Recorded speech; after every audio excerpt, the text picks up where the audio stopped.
Sarcophagus. This is Blake 7, Series 3. Continuing my reviews, we're going to talk about this episode using my space system. Every category gets a score between 0 and 2. 2 is the best you can get in any category: story, pacing, artistry, characters, enjoyment. Let's start with the story. I'm going to give the storyline a 1. So if I give it a 0, it's garbage. If I give it a 2, it's amazing. 1 is like, okay. I wasn't dying over this one that much. I felt like not a lot was going on. It's definitely a filler that you could just remove and continue on the series like nothing happened. So Avon, Villa, and Callie teleport to this sort of derelict ship. Now, in the beginning, you get to see these aliens that were on this ship performing weird things. They're just doing magic tricks. I'm thinking, why am I watching this weird magic show right now? But anyway, they're doing some kind of weird witchcrafty things. And then they die or something. And then Callie gets a premonition. She goes on there.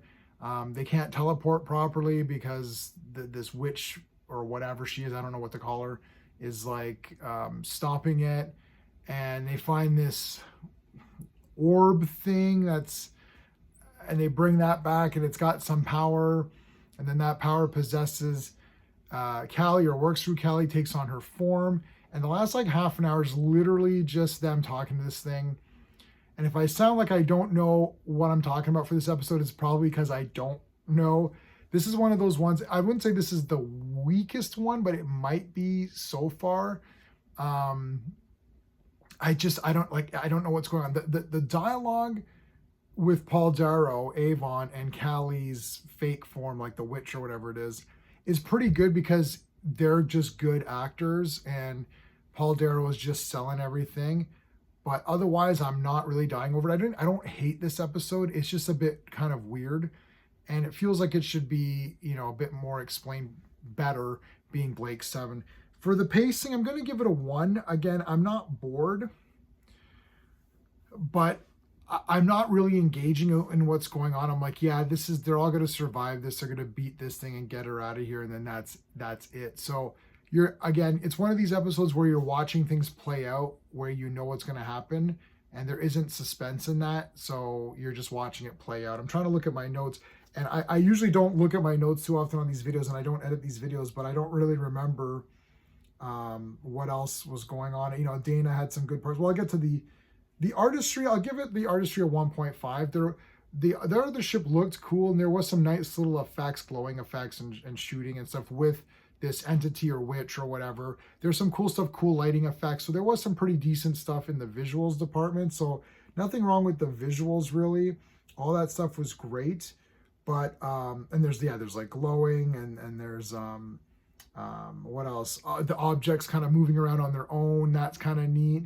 So there was some neat stuff, and the makeup and Callie's outfit looked cool. Like the fake Callie looked pretty good. So yeah, nothing there. Characters, I'm gonna give it a 1.5 for characters because I love the characters of Blake 7, especially Avon. Avon is great here. He kisses this Callie and then kind of steals the ring, which is sort of how it helps control her powers.